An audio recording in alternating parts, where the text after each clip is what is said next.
Some men ride into the desert thinking they've conquered it. Cole Mercer used to be one of them. He'd crossed 100 miles of sand and stone on his own, trusting the sky, the wind, and his gut. When he spotted the dust storm crawling over the horizon that afternoon, he figured he could outrun it. He was wrong. The storm hit like a living thing, blinding, suffocating, erasing the land around him. By the time the wind gave up, Cole couldn't tell north from south, or whether he was closer to salvation or hell. 3 days later, his canteen dry and his horse lying dead in the sand, he learned something real about the desert. It doesn't care what you think you know. It takes what it wants. And sometimes, it doesn't give it back. When he came to, Cole figured he must be dead. The pain in his wrists said otherwise. Thick rope bit into raw skin. His shoulders wrenched back at an unnatural angle. His ankles were tied, too. Cool sand beneath him said it was either early morning or late evening. He pried his eyes open and saw them. 8 women standing in a loose semicircle, all silent, all watching. Not townswomen, not settlers. Warriors. They wore sun-worn leather and fringe, their long dark hair loose but for beaded bands across their brows. Weapons hung at their sides like extensions of their hands. They didn't look curious. They looked like they were measuring him. Cole's throat was scorched, but he tried to speak anyway. What came out was barely human. One of the younger ones, a scar cutting across her left brow, said something sharp in a language he didn't know. Another answered, voice firm. The argument sparked quick and tense, hands gesturing toward him. Then the group shifted, parted. And through them walked a woman who didn't need an introduction. Authority radiated off her like heat from stone. She wore a full headdress, eagle feathers fanned behind her head, turquoise and silver decorating her arms and neck. Her face, sharp, proud, unreadable. Her lips set in a line that hadn't known a smile in years. She stopped 3 feet from him, looking him over like livestock up for auction. Cole straightened as much as the ropes allowed, trying to meet her gaze. She noticed. A flicker of something passed her lips. Not amusement, not quite. When she spoke, her voice was clear, her English deliberate. You were dying. We gave you water. Kept you breathing. You're welcome. Cole coughed out a bitter laugh. Strange way to show gratitude. These ropes feel like overkill. They're necessary, she replied, tilting her head slightly. Men who wake up tied in strange places tend to do unpredictable things. We prefer predictable. Cole looked past her at the others, then back. Where are your men? Something flashed in her eyes, too quick to name. We don't have men, she said. Not anymore. The words hit like a rock to the gut. A tribe of only women. It made no sense. None of this did. He was missing something important.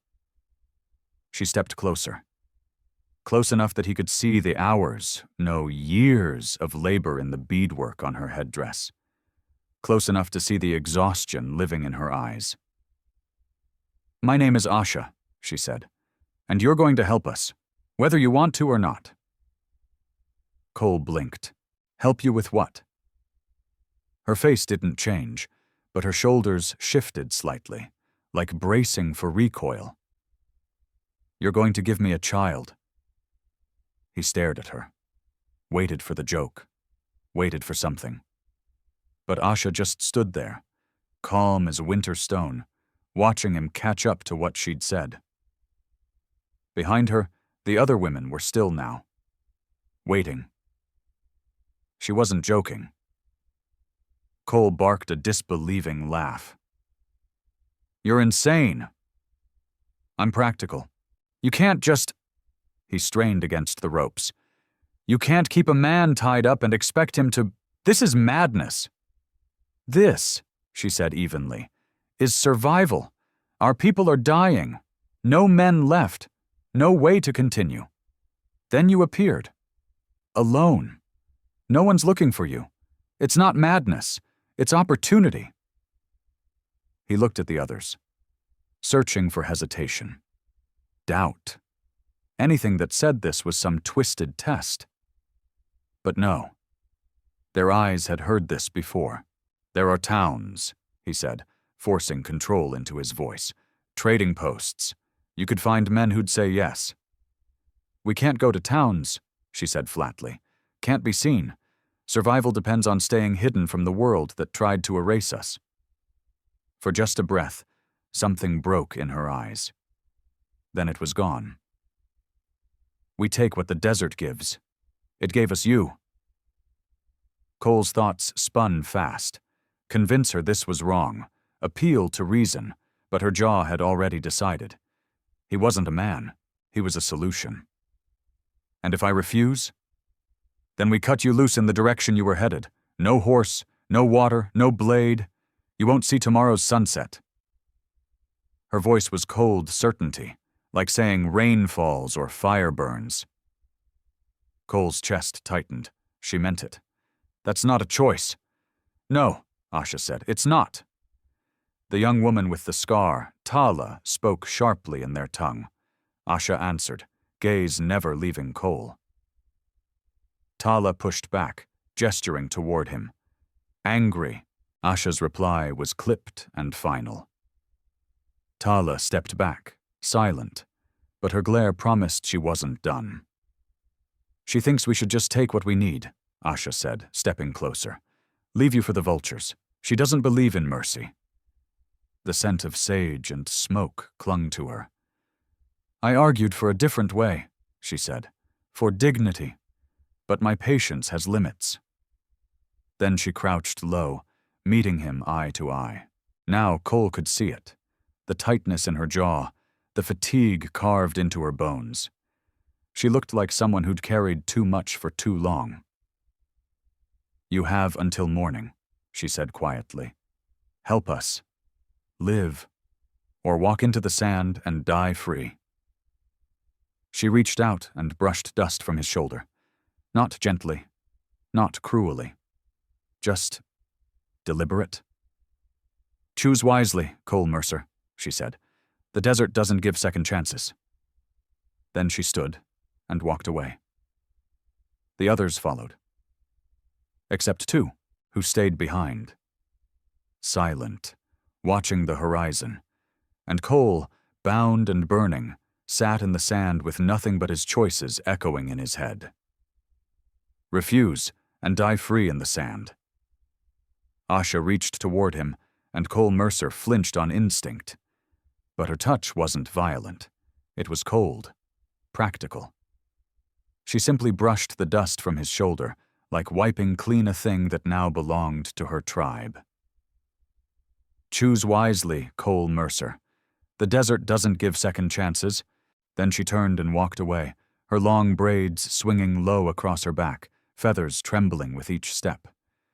The others followed silently, except for two who stayed behind. Sentinels. Watching. Waiting. They didn't speak. Didn't move. Just faced the horizon with the kind of stillness that made a man nervous. Cole sat in the sand, wrists raw, legs numb, heart pounding through his ribs. His thoughts twisted like desert wind, and from somewhere in the camp behind him, a sound rose.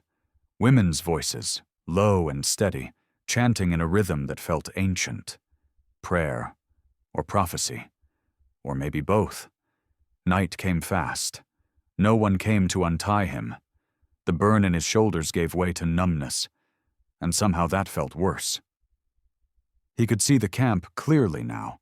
It sat nestled between two great stones, hidden from anyone not standing right on top of it. A rough circle of hide-covered shelters, maybe 15, maybe 20, all centered around a fire pit. Efficient, defensible. These women didn't live like survivors. They lived like soldiers. He counted heads as they moved through camp.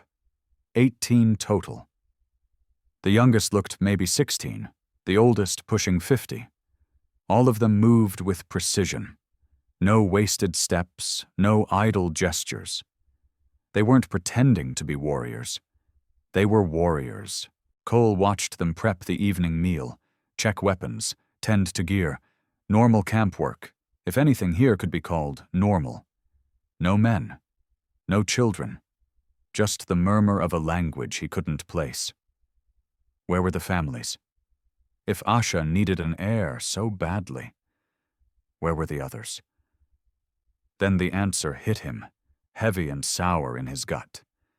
There were no other children because there were no men left to father them. It hadn't been long since whatever happened here had taken place, or maybe it had been so brutal, nothing was left. Tala, the one with the scar, walked over holding a canteen. She didn't speak, just grabbed his jaw and poured water into his mouth. Half of it spilled down his chin.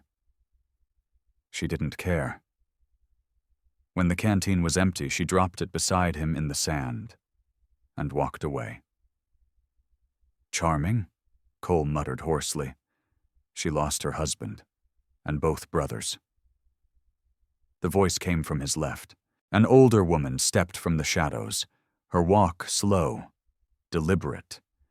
Gray streaked her hair, and the lines on her face told stories of too much sun and too much pain. You remind her of what she lost, she said. She'd rather see you dead. Can't imagine why I'm not more popular, Cole said. The woman chuckled dryly and sat down just outside his reach. Name's Aha. I was the one who said we should have left you to rot. Thanks for the honesty. Honesty's all we've got left. She studied him for a long moment, sharp eyes that didn't miss much. You're wondering what happened to the men. Cole said nothing. He didn't have to. Raiders, she said, her voice stripped bare of emotion. 3 seasons ago. Came for our horses, our supplies, our land. Our men fought. The raiders came back with more. Again and again. She paused. By the end, every man we had was gone. Killed defending us. Cole looked away. We had a choice, Aha continued. Split up, fade into settlements that'd never accept us, or stay together and survive our own way. So you started kidnapping men, Cole said. You're the first, Aha replied, a faint smile tugging one corner of her mouth. Took us 3 years to find one fool dumb enough to ride this deep alone. It stung, mostly because it was true. He'd always taken pride in being self-reliant, in trusting his own instincts. That pride had gotten him bound to a stake, at the mercy of women with too much loss and too little time. You could find willing men in town, he said quietly. Why force it? Aha looked at him, long and level. Because in town we become theirs. Wives, servants, property. We lose everything our mothers and grandmothers died to keep. She stood, her joints creaking. This way, we stay free, even if it's ugly. She turned to leave, then paused. Asha thinks you're different, thinks maybe there's something worth holding on to. And you? I think she's scared out of her mind, and scared women make bad choices. Desperate ones make worse.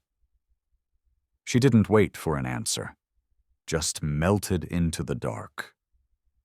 Cole sat there, 2 guards still watching the horizon like statues, his wrists aching, his head burning with questions he wasn't ready to answer. Across the camp, near the fire, Asha stood alone. Her headdress gone, her long black hair catching the flicker of flame. She was staring right at him, her face unreadable. And that's when he realized it didn't matter if he said yes or no. He was already inside something he couldn't walk away from. Dawn broke, and with it, Asha returned. She stood over him, backlit by morning sun, holding a knife in one hand. Not like a threat, but like a tool. Cole's heart kicked hard until she crouched and cut the ropes at his ankles. "Stand up," she said. He tried. His legs were useless. 3 days without water, then a night spent tied like a sack of grain. His body screamed. He stumbled. She caught his arm, steady and silent. Once he was upright, she sliced the bonds at his wrists. Blood surged painfully back into his hands. He cursed under his breath, flexing his fingers through the sting. She watched him. "You're letting me go?" he asked. "I'm giving you a choice," she said, nodding towards the east. "Walk half a day that way. You'll hit a wagon trail. Someone will find you, or you won't. Either way, you'll be free." He blinked. That wasn't the answer he'd expected. "And the other option?" "Stay." She held his gaze. "Not as a prisoner, as a partner. Let us show you who we are, before you decide we're monsters." "Partners don't usually start with kidnapping." "No," she agreed.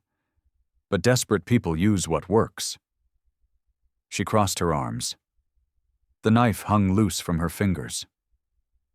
"You want to know why it has to be me?" she asked. "Why I can't just choose any woman here?" Cole nodded. Asha looked off into the distance. Her voice dropped. "I'm the last of the bloodline. My mother led this tribe, and her mother. 7 generations." She swallowed. "If I die without a child, that line ends, and we stop being a tribe. We're just ghosts waiting to disappear." "That's a heavy burden," Cole said. "It's the only one I've got," she replied, rawness creeping into her voice. "I watched my mother fall defending this place, watched my sister go down beside her. I was supposed to die too. Heir dragged me out, made me run while the people I loved bought us time with their lives." Her jaw tightened. Her hands clenched. "I don't get to quit." And in that moment, Cole finally saw it. Behind all the steel and silence, the feathered war crown and clipped authority, Asha wasn't heartless. She was carrying too much, and she was trying not to drop any of it. Asha's knuckles went white around the knife handle. "I don't get to quit. I don't get to choose an easier road. I carry this, or I dishonor every soul who died to keep me breathing." For the first time since he woke in that camp, Cole Mercer saw past the feathers and firelight, past the war chief gaze and stone-cut voice. What he saw was a woman not much older than him, crushed under a weight that should have broken her years ago. She wasn't cruel. She was drowning and grabbing onto anything that floated. "Why me?" Cole asked, voice low. "You said I was the first to come through alone. Why not wait for someone better?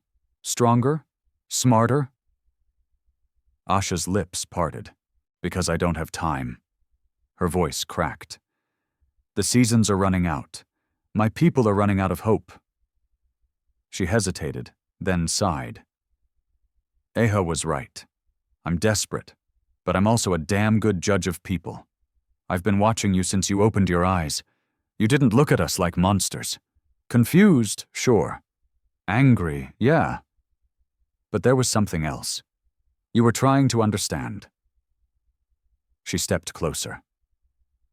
Close enough he saw the tremble in her hands before she willed them still. "I need someone who sees the people behind the mess, who doesn't stay out of fear but might stay because he sees something worth fighting for." She held his eyes. "I think that might be you, but I've been wrong before." She drew a shaky breath. "If I am, go now. Don't make me waste any more hope on a man who was empty to begin with." Her words didn't stab. They settled. Heavy. Honest. Raw. This wasn't a captor making demands. This was a woman gambling everything on a stranger, terrified the dice would come up wrong. Behind them, the camp stirred awake. Women stepped from their shelters, morning fires flickering to life. Tala stood stiff near the fire pit, arms crossed, eyes sharp with warning. Heir sat just outside her lodge, gaze locked on Asha and Cole, reading every movement like scripture. "One day," Cole said quietly. "Let me see this place. Let me understand what it is you're trying to protect. Then I'll decide." Asha's shoulders softened. Just a touch. Relief cracked through her guarded frame. "One day's all I ask," she said. She led him through the camp as the sun burned higher into the sky. Women paused their work as they passed. Some stared cold, others wary.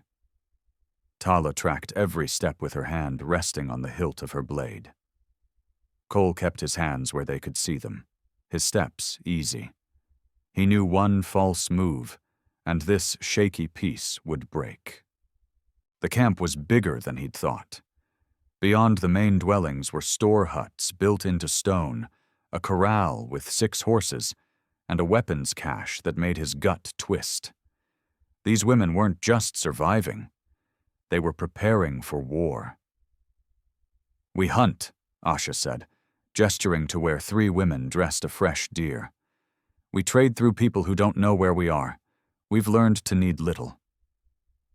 "Sounds lonely," Cole murmured. "Survival usually is." She moved past the butchering toward a group of young women working leather. One woman looked up. Kind eyes, hands stained green from herbs and dyes. "This is Suna, our healer." She gave Cole a brisk look, eyes noting every cut, every sign of dehydration. "He needs willow bark tea," she said in accented English, "and real food, not scraps." "He's not a prisoner anymore," Asha replied. Suna raised a brow. "Bold choice." "Desperate choice," came another voice, sharp, bitter. "Tala." She stepped forward, hand still on her blade. "He'll bolt the first chance he gets." Cole met her glare. "If I was going to run, I would have done it the moment the ropes came off." "Maybe you're waiting for a better moment," Tala said, stepping into his space. "Maybe you'll wait until we're asleep and slit our throats." "Tala," Asha warned, her tone like a blade sliding from leather. "You're risking everything on a man we found dying in the dust," Tala snapped. "He knows nothing about us, cares nothing. He'll use us and leave. That's what men do." Cole said nothing at first. The pain in Tala's voice said plenty. "You're right," he said finally. "I don't know you. I don't know what you've been through. And if it were me in your place, I'd probably want me dead too." Tala's hand tightened on the hilt. "But I'm not the one who killed your kin," he continued. "I'm just a man who got lost, and I'm trying to figure out what this place really is before I decide what to be in it." A flicker passed through her expression. Not forgiveness, not even trust, but maybe the first crack in the wall. Without a word, she turned and walked off. Asha's hand brushed Cole's shoulder, light, unsure. "That was well done." He opened his mouth to respond, but a scream shattered the air. Both turned toward the sound. Near the corral, a small girl had slipped through the fence. She stood frozen before a spooked horse, ears back, eyes wild. One kick would be enough. Cole didn't think. He moved. Years of working stock took over. He vaulted the fence and planted himself between the child and the beast, his voice low and calm. The horse pawed the ground, nostrils flaring. He kept his tone steady. Didn't move fast. Just talked, slow and sure, until the tension eased from its body and its ears turned forward. Only then did he scoop up the terrified girl and carry her to safety. A woman ran toward them, tears streaking her face. She snatched the girl into her arms, clutching her tight and whispering fiercely. She looked to Asha and Cole, something between fear and awe in her expression. "She's thanking you," Asha translated. "That's her only child, the last one born before the raids." Cole looked at the girl, no more than 6, clinging to her mother. The last child. He thought of Aha's words, 3 years since the men died. This girl was the youngest. No babies, no toddlers, just silence where a future should have been. The truth hit him hard. This wasn't about power. This was about survival. Asha stepped beside him, her shoulder brushing his. Now do you understand? Cole watched the mother walk away, watched the others return to work. Slower than before, quieter. Yeah, he said. I'm starting to. That night, Asha brought him to the council fire. 5 women sat around the flames outside Eha's lodge. Their faces were carved with age and loss, their eyes sharp and watching. They didn't smile, they didn't speak, but they listened, with everything they had. And Cole realized he wasn't just being judged. He was being measured. Every move Cole Mercer made was measured, catalogued in silence by the elders gathered around the fire. Every bite he took, every shift in his seat. He wasn't just a guest here. He was a man being judged against the future of an entire people. Eha handed him a strip of dried meat and flatbread. You saved Sani's daughter today. Anyone would have, Cole said, uncomfortable with the praise. Not anyone, came a voice from the left. One of the elders. Her English was thick but clear. Many men would have let the child learn a hard lesson. You stepped into danger without blinking. Cole shrugged. I've worked horses most of my life. It wasn't brave, just instinct. Instinct speaks louder than words, Eha replied. Words lie. The body doesn't. They ate in silence for a while, the fire crackling between them. Cole could feel the weight of questions pressing in, waiting. Finally, Asha broke the quiet. Tell us about your life before the desert. Cole chewed slowly. Not much to tell. I worked ranches, from Texas to Colorado. Never stayed long. I kept moving. Why? Asha asked. It was a simple question. The answer wasn't. Cole stared into the fire, words slow in coming. I guess. I was running from something I couldn't name. Every place started feeling empty, like I was waiting for something that never showed up. And now? She asked gently. Does this place feel empty? He looked at her across the flames. No. Feels the opposite. Feels too full, too heavy, like there's more meaning here than I know how to carry. Something passed between them. Not attraction. Something deeper. Recognition. 2 people who'd been running in different directions and ended up in the same impossible place. One of the elders spoke in Apache. Eha translated.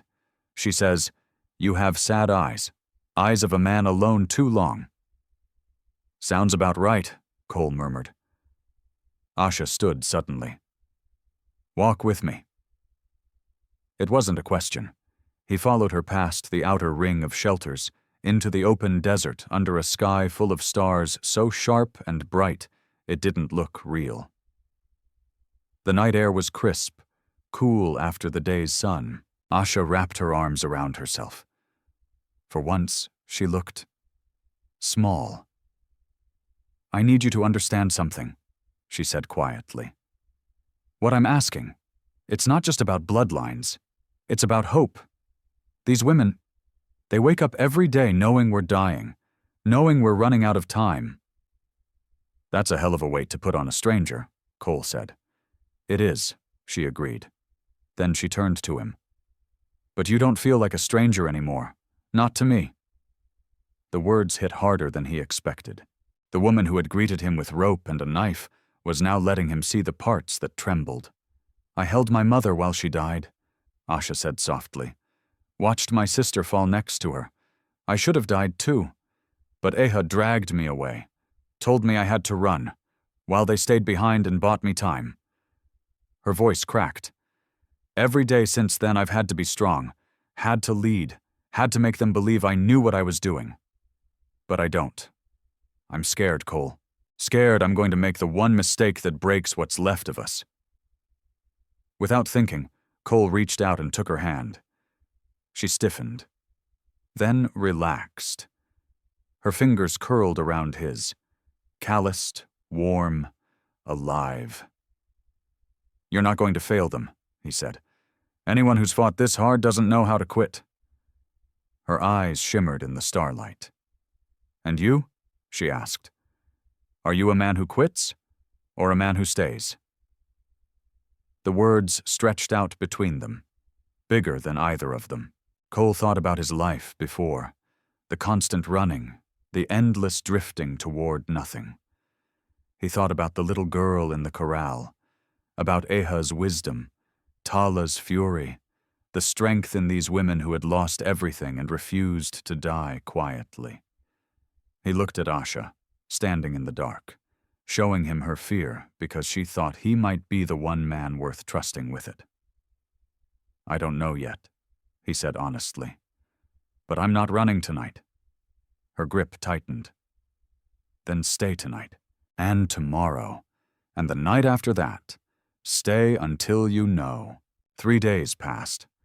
Cole worked beside them. He mended fences, wrangled horses, learned to speak what words he could in their tongue. The work felt solid, honest in a way he hadn't known before. Not just survival. Purpose. Tala still watched him, but her fingers stayed off the knife now. Eha nodded when he patched a broken water barrel. Even little Naya, the girl from the corral, smiled at him now when he passed. And Asha. She was everywhere and nowhere, present in every breath of the tribe, but elusive as smoke. Sometimes Cole caught her watching him, and when she looked away, it was always a little too fast. They hadn't spoken since that night under the stars, but something had shifted. The space between them now buzzed with a kind of quiet waiting. On the 4th morning, a scout rode in from the east, one of the ones who monitored the trade roads. She spoke quickly to Asha, pointing toward the horizon. Cole caught enough to understand. A caravan was passing. Merchant wagons. Northbound. Close enough to reach by sunset. Asha found him an hour later near the corral. "There's a trail half a day east," she said.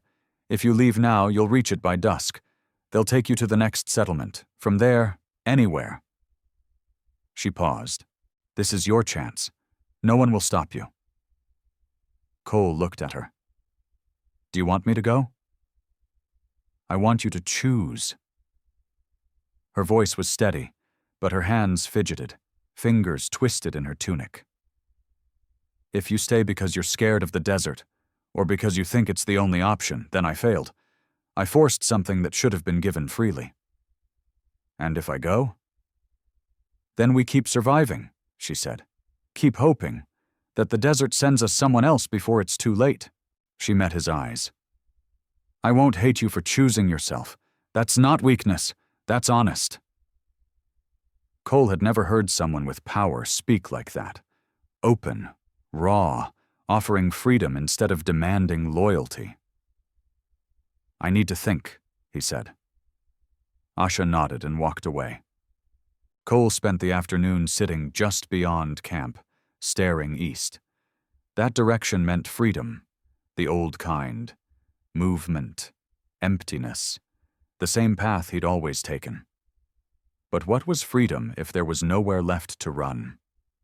He thought of the women here, how they'd lost everything but still rose each day to keep something alive. He thought of Eha's blunt wisdom, of Tala's bitterness, earned and still burning, of Suna's kindness, of little Naya, the last child, and of Asha, who carried the world and still had room in her hands to offer him a piece of it. When the sun began to fall, Cole rose and walked toward her tent. She sat outside her dwelling, the headdress gone, her long black hair falling freely down her back.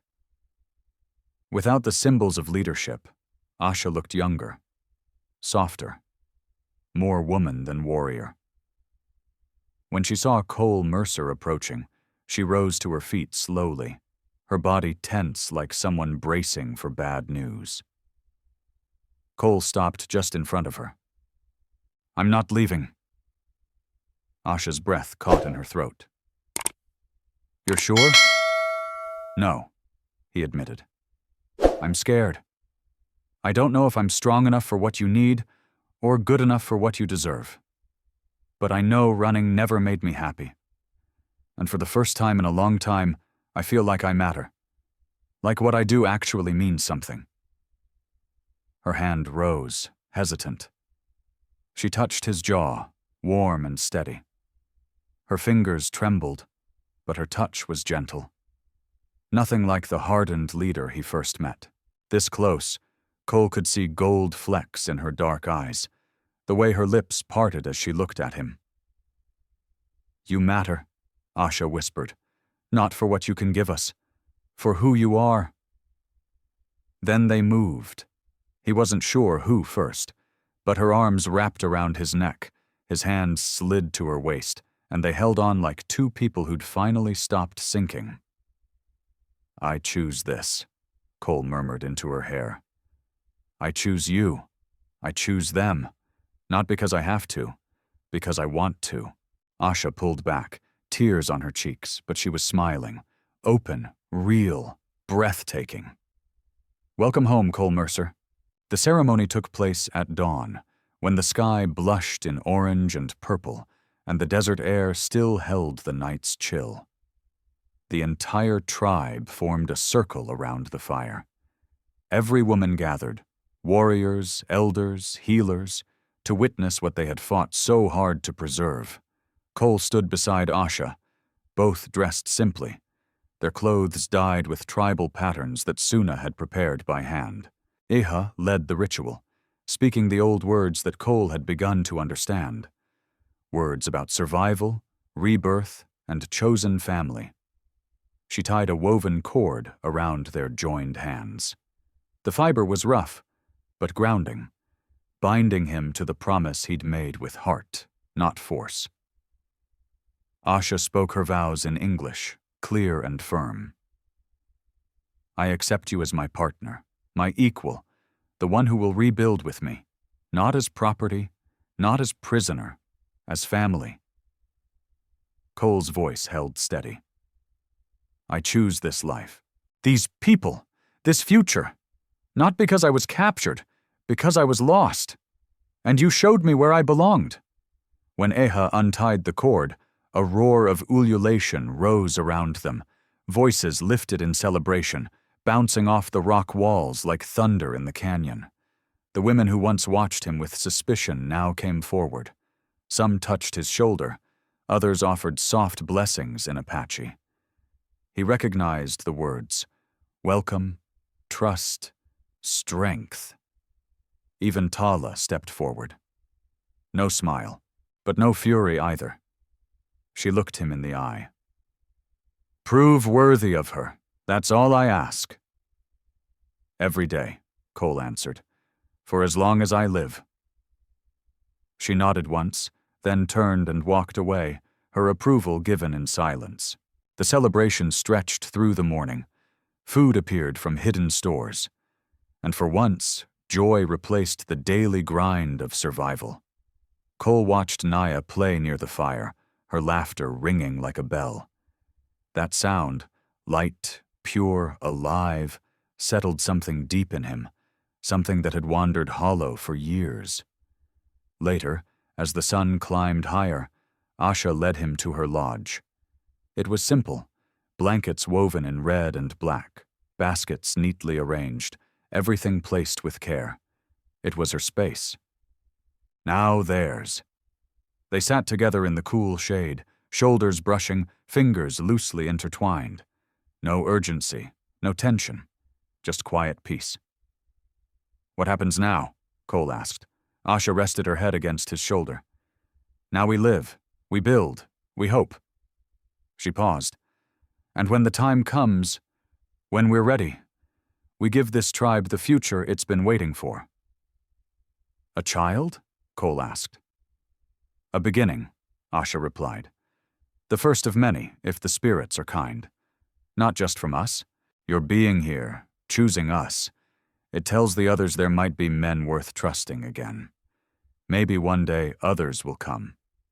Carefully, slowly, but now there's a chance. Cole understood. He wasn't just Asha's husband. He was proof. Proof that this tribe could open its heart again without losing itself. Months would pass before Asha told him she carried his child. Nearly a year before that child, a daughter with her mother's dark eyes and her father's stubborn jaw, took her first breath in the hidden valley. But that was the future. That was hope made flesh. In this moment, Cole Mercer sat with the woman who had saved him, not by freeing him, but by giving him something worth staying for. And he felt something he never had before. He felt whole. The desert had taken everything, stripped him raw, left him with nothing but truth.